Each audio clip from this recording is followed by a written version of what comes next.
Good afternoon all. एक बार फिर से मैं आप सबका अपने यूट्यूब चैनल बहुत बहुत स्वागत करता हूं। तो जैसा आप सबको याद होगा, हमने पॉलिटी सीरीज स्टार्ट की हुई है और पॉलिटी में एक बहुत ही मेजर टॉपिक आता है पंचायत का, जिसके बारे में हम आज बात करेंगे, जो कि है panchayat part 9 of the constitution में फॉल करता है। अंडरस्टूड?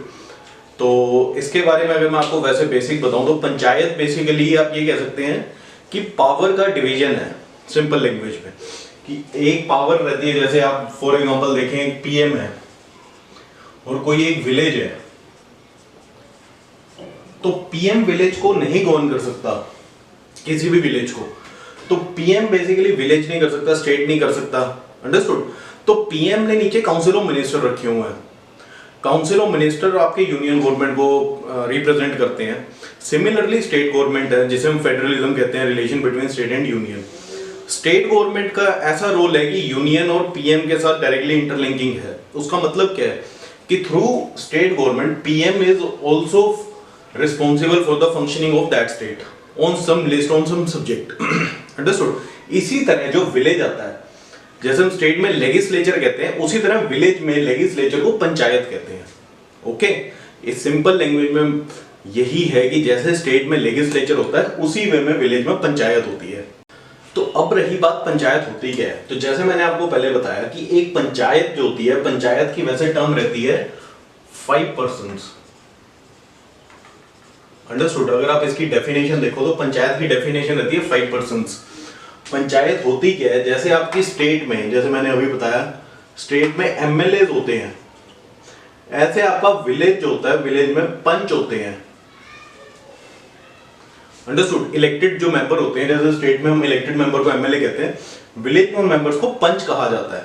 तो ये जैसे आपकी एक आप ये कह सकते हैं एमएलए विधानसभा कॉन्स्टिट्यूट करते हैं, सिमिलरली ये आपकी पंचायत कॉन्स्टिट्यूट करते हैं। ओके? सिंपल लैंग्वेज में आपको समझ आएगा। स्टेट जिस तरह से विधानसभा रहती है, इलेक्टेड मेंबर्स को एमएलए कहा जाता है, इसी तरह विलेज के इलेक्टेड मेंबर्स को पंच कहा जाता है, जो विधानसभा की तरह एक पंचायत को डिनोट करते हैं, आप कह सकते हैं रिप्रेजेंट करते हैं। ओके? तो आगे बढ़ते हैं। तो पंचायत बेसिकली क्या होती है? अब जैसे हमने फर्स्ट में एडमिनिस्ट्रेशन की बात की थी कि पावर डिवीजन कैसे होती है, सबसे ऊपर आती है डिस्ट्रिक्ट, डिस्ट्रिक्ट के नीचे आता है ब्लॉक, ब्लॉक के नीचे आता है विलेज। अंडरस्टूड? ये आप सबको याद होगा, हमने सबसे स्टार्टिंग के सेकंड लेक्चर में बात की थी एडमिनिस्ट्रेशन की। तो विलेज जो रहता है और ब्लॉक जो रहता है, तो विलेज होता है गांव, आप सबको नाम से याद होगा।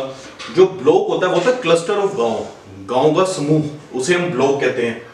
और क्लस्टर ऑफ ब्लॉक को हम डिस्ट्रिक्ट कहते हैं। एक डिस्ट्रिक्ट बनती है जिसमें सब डिविजन होती हैं, ब्लॉक्स होते हैं।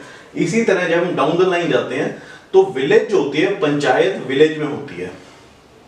ओके? उसके बाद म्युनिसिपैलिटीज होती हैं, एमसीज होते हैं, देन स्टेट लेजिस्लेचर होती है। तो पंचायत जो विलेज को रिप्रेजेंट करती है, and village panchayat, block panchayat, district panchayat, तीनों में पंचायत रहती है।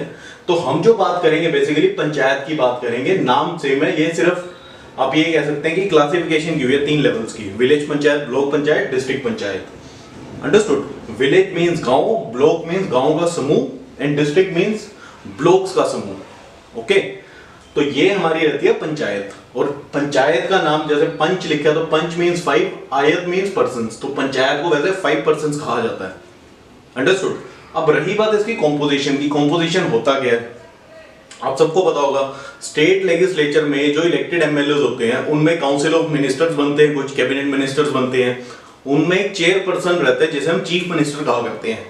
आप उसमें चीफ मिनिस्टर या स्पीकर कह सकते हैं, जो विधानसभा का स्पीकर रहता है।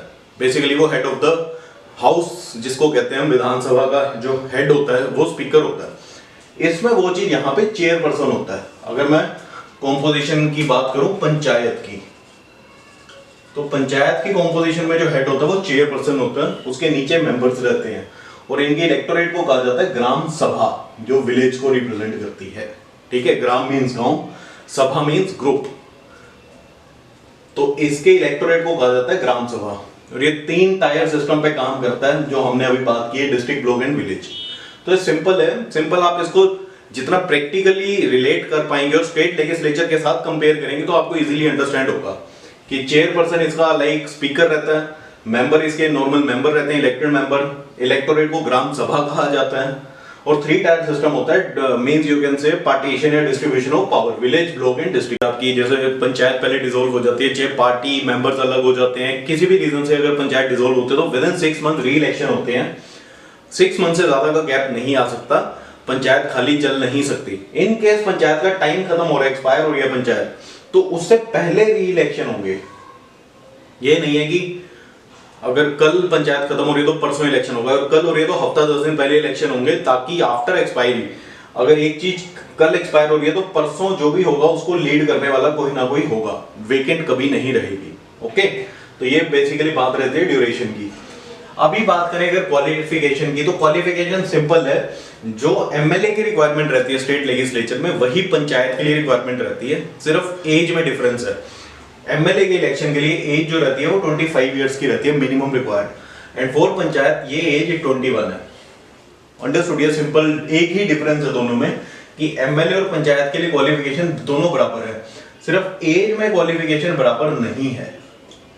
अंडरस्टूड? एमएलए के लिए 25 चाहिए, पंचायत के लिए 21 चाहिए। सेकेंडली ये वर्क करती है स्टेट लेजिस्लेचर के अंडर। ये ऐसा नहीं है कि बिल्कुल इंडिपेंडेंट है, यूनियन से पैसा आता है, बिल्कुल नहीं ऐसा। ये सिर्फ और सिर्फ डायरेक्टली स्टेट के अंडर काम करती है। यूनियन के अंडर वो पंचायत रहती है जो यूटी के अंडर फॉल करती है, किसी स्टेट में नहीं आती। ओके, अदरवाइज स्टेट लेजिस्लेचर के जुरिसडिक्शन में ही आपकी ये सारी पंचायत आती हैं। ये आपको हमेशा याद रखना है। स्टेट की विधानसभा, स्टेट के जो भी बिल पास होते हैं, कैबिनेट में मंजूरी मिलती है, कुछ भी होता है, वो सभी village panchayat that state legislature के अंडर आती है। अभी बात करें रिजर्वेशन की, तो आर्टिकल 243D क्या कहता है कि एससी और एसटी के लिए रिजर्वेशन वहां पे अनिवार्य है। अगर आपके स्टेट में फॉर एग्जांपल 100% में 20% की पॉपुलेशन आपकी एससीज की है और 10% की पॉपुलेशन आपकी एसटीज की है, समझ रहे हैं इस चीज को। 100% की पॉपुलेशन में 20% की पॉपुलेशन एससीज की है, 10% एसटीज की है, तो 100% के अंदर 20% सीट जो होंगी रिजर्व होंगी फॉर एससीज, 10% सीट जो होंगी वो रिजर्व होंगी एसटीज के अंडर। समझिए, जितनी परसेंट पॉपुलेशन है उतने परसेंट रिजर्वेशन होगी सीट की फॉर दैट पंचायत। अगर अलग चीज 20% और 10% में भी 1/3 जो सीट होंगी वो आपकी वुमेन के लिए रिजर्व होंगी, दोनों में। यहां पे भी 1/3 10% का 1/3 जो सीट होंगी उसमें वुमेन कैंडिडेट के लिए रिजर्व रहेगी वो सीट। समझ रहे हो? अगर 100 लोग हैं उसमें से आप ये कह सकते हो 20 इधर हैं 10 इधर हैं, तो इतना परसेंट इनका हो गया। इसमें भी 1/3 में 6 सीटें यहाँ 3 सीटें यहाँ, 10 में से 3 सीटों पे आपकी हमेशा वुमेन रहेगी और इधर 20 में से 6 सीटों पे हमेशा वुमेन रहेगी।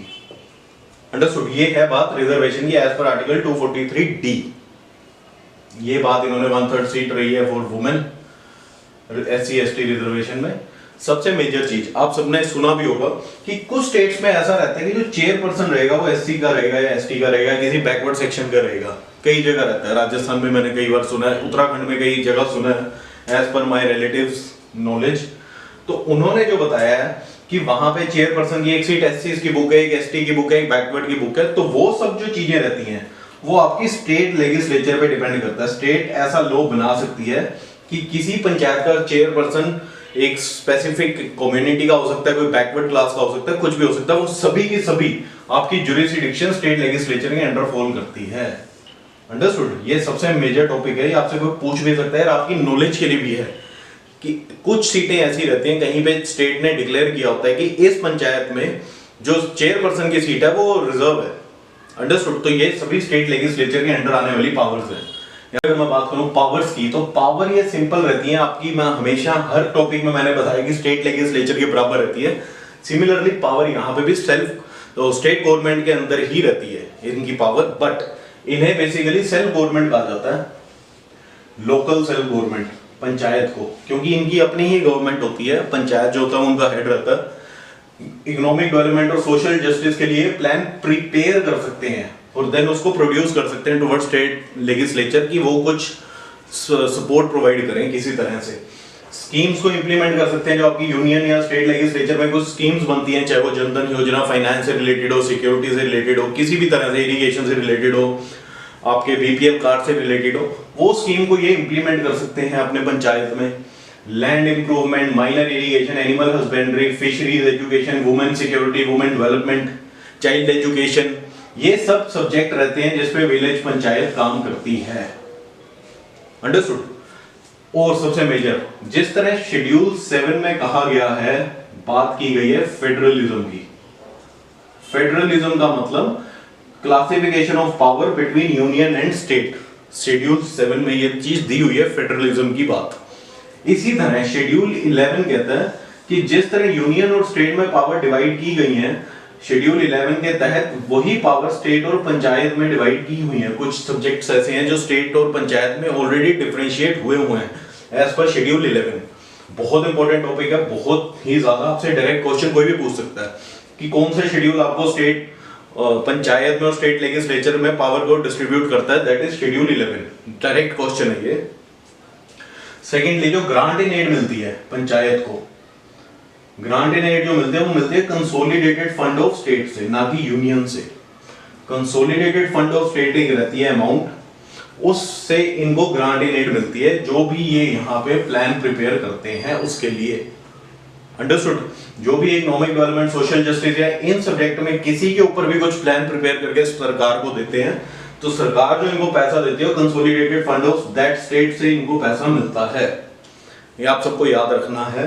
सेकेंडली, पंचायत फाइनेंशियल कमीशन आपकी 25 अप्रैल 1993 में एस्टेब्लिश की गई थी, जो हर 5 साल बाद उस पंचायत के फाइनेंशियल्स को डिस्कस या एक एनालिसिस करता है और उसकी रिपोर्ट पेश करता है। तो ये सिर्फ आपको याद रखना है कि 25 अप्रैल 1993 को फाइनेंस कमीशन फॉर पंचायत बनी गई थी, कॉन्स्टिट्यूट की गई थी बाय स्टेट लेजिस्लेचर, कि जो आपके 5 साल के लिए पंचायत के सभी फाइनेंस को चेक करेगा, चाहे वो टैक्स कलेक्शन हो, चाहे वो ग्रांट इन एड हो, कुछ भी है, तो वो स्पेशल पंचायत फाइनेंस कमीशन एक एस्टेब्लिश की गई थी। स्टार्टिंग हुई थी 25 अप्रैल 1993। डायरेक्ट क्वेश्चन आ सकता है। इसके बाद मेजर है स्टेट इलेक्शन कमीशन।